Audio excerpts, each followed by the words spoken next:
bewde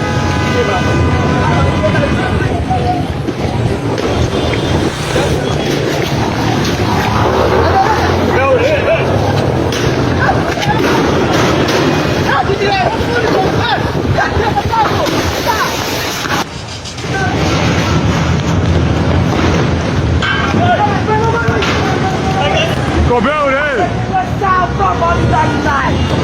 ko bewde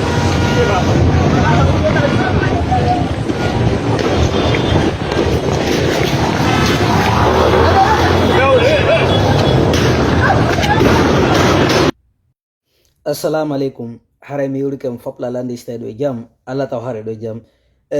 Don suti sare meden den wayir non. 31 décembre 2025 do Mamadi Doumbouya wadali discours fi honno lando de fok modon question parce que Allah ko Mamadi Doumbouya wola na jama wolo. Be wi be maîtriser action. Nyande fini weti. Pay kun no wara ma fure no hita. Il y a l'insécurité dans notre pays. Mohi da won huli. Jo no si tay ko gonga be lani maîtrise de terrain. Yo yalto wola. Ko promesso no wolta. Ala sermon. Ko Mamadi Doumbouya wadata buri o 5 septembre 2021. Goddo si alla no dima mo ere. Ayeti deftere makko ne a fawi jungu mango a fewti dow a torikemo. Madum a wudike a inni a jamfotako ke nitwa ni le CNT ni ses membres du gouvernement ne sera candidat aux élections organisées pour le retour à l'ordre constitution. Petit dum serma hay e wunde Mamadi arata hudo do yeso jama o respecta. Si dum do resi sinimo wallahi fus o ata arde do prometa jama ko respecto ita. Be wawale hay e fus si tay ko dum be woni sodi sukabe yobe sodu no be sodi do mais mi wala na tout de autre ce qui reste clair les coups d'envoi arrivent à Conakry dans les prochaines heures et kadi si on andi kon on kon wadde e be sikkudon ben wata madu wata wadde kon wadde film heter lamugo on sikki fenande wawata yaride non lamugo ngo hettoto et puis li leydi meden ndi wonno ƴettude do jawle mudum funsiro do goto kala e modon wowlay ko fi wonno wadirande dum do parce que hunde lawake halede on nangete henye don e dew juude wade de on respect fino de jawle de wonno bonnirde hetto dare hande leydi ni no wayri dare hande sukabe ben dare hande mako babe leydi lanama divisede dare hande ministère yo hombo woni gollode do hande dare département ministère hombo ministériel won do golde an kala di mere ko jogitagol jawle leydi braka hara anda ko no gollirta ettugol oto do okka un individu qui n'a rien absolument dans sa tête hara fus obokka sabutum piji c'est-à-dire be jettero senerde jettero himbe ko tawta haybe wadale hay premier ane be jettabe be no mamba fitum jogitagol o système do o jogito ndi leydi jogito pouvoir on sodugol conscience jamao sodugol dasa d'arme fiyo be jettu be chek be jonna force de défense et de sécurité fi protéger le pouvoir qu'ils ont pris par les armes. Est-ce que on femme le plan géopolitique CNRD on mi anda si tay dum femme andi Doumbouya fo sikkono Doumbouya ko neddo kelludo fo sikkono Doumbouya ko neddo yurmetedo be tromper fok meden 5 septembre be famini ko justice be wadugol hande justice woni jullere mabbe ni be jodi e wore mare be wadde kala ko be fala ibe nangude bibbe yimbe ben ibe nangude baba yimbe ben goddo susta wolde hande gonga kaleri meden ono inno non hande alternative on goto ala sina Mamadi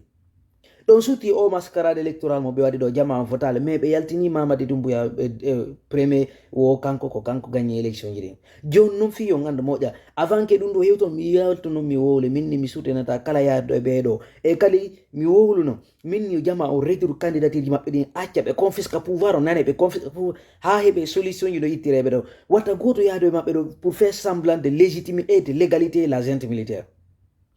jonno hande on yi ko fewndide non leydi meden di fok no suti ko leydi meden duniyar kumbe no woni bawa mabbe ko français ben jonno Mamadi Doumbouya en fok meden en ngandi ko légionnaire yo France donc so ari do o wadi do ko kono do jama on fankani bu non hare ko jama on jase wona min wona goddo wona menen be won go wadde do sina dum menen e yide amen e faale amen 31 décembre 2025 fe atano hara Mamadi Doumbouya no ko lam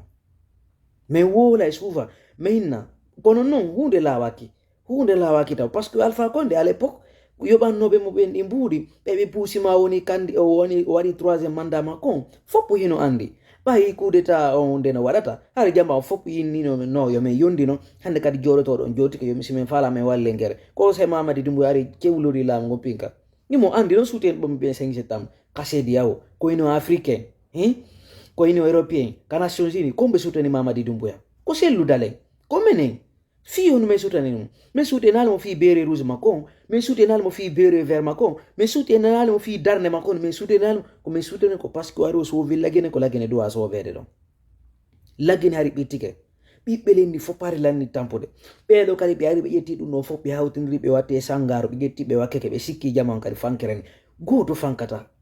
corruption on ɗo ka leydi meɗen o ɗo wata yaride ni wona ɗin kayidi jellantoɗa heɓa wona kala ko minɗa minima no satti nge leydi ni no satti nge kala wiɗo malagene no yimo andi ko sama kala o jokki awa le coup d'état que la peur ça va pas le rater coup d'état no waya mayde ɓe itta hemo few wallahi ɗum si ɓe faala ɓe hawtinire maayo ngon e leydi ndi e kamɓe ngon fi yo luttu ko laamu o wata luttu qui va rester d'abord éternellement au pouvoir personne jama acce ɗaynidirgol acce soutenugol neɗɗo un non élu qui n'a pas de parole, quelqu'un qui n'a pas de parole ne mérite pas d'être à la hauteur d'un pays. Jonno si tawi jama fof no jodi no suti ɗum ɗo onon ɗo wawi non vraiment no hulɓini ha feƴete kero e ka donc hare ko noon immode en fof meɗen jonnidira juuɗe meɗen e hunde lawaki ka leydi meɗen hunde lawaki ka leydi meɗen ok voilà merci beaucoup.